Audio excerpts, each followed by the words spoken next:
ओडिशा रे बहुत चर्चित घटना रही केन्द्रापड़ार जो रही महाकालपड़ा ब्लॉक चामेली ओझा जो तिखिरी पंचायत रही जो ऊपर निर्यातन दि जाती भितर षड्यंत्र जो अन्याय करा विरोध में आज जो ओडिशा महासंघ सरपंच महासंघ तरफ निर्देशनामा गंजाम जिलार सरपंच महासंघ आज जिलापाल कार्यालय सम्मुखें बसी दाबी रही कौन रही देखो ये दृश्य जिलापाल कार्यालय सम्मुखें रही दृश्य और गोटे दाबी रखिंट किभली भाव में सरपंच मान अत्याचार अन्याय अत्याचार किसी नेतांकर प्ररोचनार एभली कार्य कर अभियोग आनी आम सीधा आलोचना करवा जो गंजाम जिलार सरपंच महासंघ रही जो सभापति रही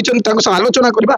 कौन नहीं आज दाबी आज जिलापाल कार्यालय समस्त नमस्कार। प्रथम देखु आमर महाकालपड़ा ब्लॉक सरपंच महिला सरपंच चामेली ओझा को जो प्रकार अन्याय कराई तार प्रतिवाद आज आम एडी जिलापाल को आम दायित्व देवाक आसु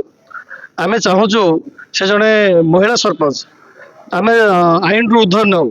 तार उपयुक्त तदंत कर जो मैंने दोषी अच्छा कार्यानुष्ठान नि जाओ एवं से जो पुलिस नेला गाड़ी रे निर्धूम मारला से जो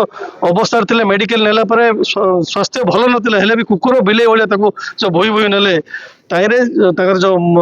मैंने अच्छा कार्यानुष्ठान नहीं जाओ तांकर मोबाइल जहाँ जहाँ वीडियो अच्छी सार्वजनिक कर दफा लगी जो दफा गुड़िक कौन सी अन्याय कार्यकारी कर दफा लगी निश्चय भाव मुझे तो कहूँ जो चामेली ओझार मोबाइल जहाँ सब वीडियो अच्छी सार्वजनिक कर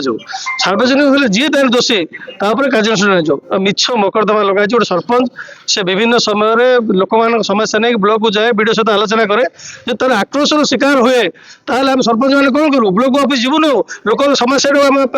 आसिक ब्लॉक रे कहूँ ना 10-8 हजार लोक रिप्रेजेंट करें लोक निर्वाचित करवास्ता आम आसिक ब्लॉक ऑफिस वीडियो आगे से कथा आम कहूँ आज्ञा आम व्यक्तिगत कथा पे जाऊँ जो व्यक्तिगत कथा पे ब्लॉक को जो आकर्षण शिकार हो सरपंच मैंने तार प्रतिवाद में मुझे माध्यम ओडिशा जनसाधारण चेतई देवा चाहूँगी जदि गोटे निर्वाचित प्रतिनिधि यही प्रकार अवस्था है ओडिशावासी विचार करेंगे कौन कह आज्ञा आज जिलापाल कार्यालय आगे विक्षोभ शांतिपूर्ण भाव में विक्षोभ प्रदर्शन करनशन कर कौन रही मुख्य कारण कौन रही आज्ञा मुख्य कारण हूँ दीर्घ दिन धरी सरपंच मान प्रशासनिक अधिकारी माने अत्याचार कर आज जो चामेली ओझा को सी ब्लॉक को जाइए जदि सरपंच ने ब्लॉक को जीवनी ताहले पंचायत काम किए कर मु सांबादिक भाई मानू अनुरोध करुच्ची विगत दिन गोटे वीडियो मु आपण पठेबी जी आज आम मुख्यमंत्री अच्छा एमती जब सरपंच विधायक थिले सरपंच दूर कथा पुलिस पाखे बसी न्याय मागुले से वीडियो आज कुआडे गला निजे मुख्यमंत्री आपण मान भी देखिथे से आम जिलापाल को अनुरोध करने आसीचु जे सरपंच मानकर अधिकार होचंदी हमर जिलापाल राज्य सरपंच संघ यही जो सरपंच मान अत्याचार करुची से अत्याचार बंद न करिले सबु पंचायत रे कार्य बंद आंदोलन करा जिवो दरकार पड़िले भविष्य रे यही पंचायत माने आगामी 2029 निर्वाचन रे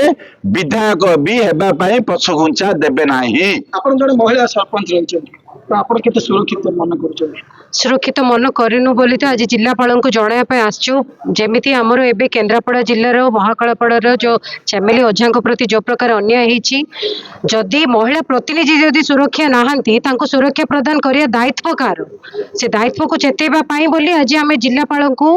चामेली ओझा प्रति एमिति का प्रति सी आज गोटे महिला सरपंच हेकि जदि एमिति हेतंती साधारण महिला कथा छाड़ंतु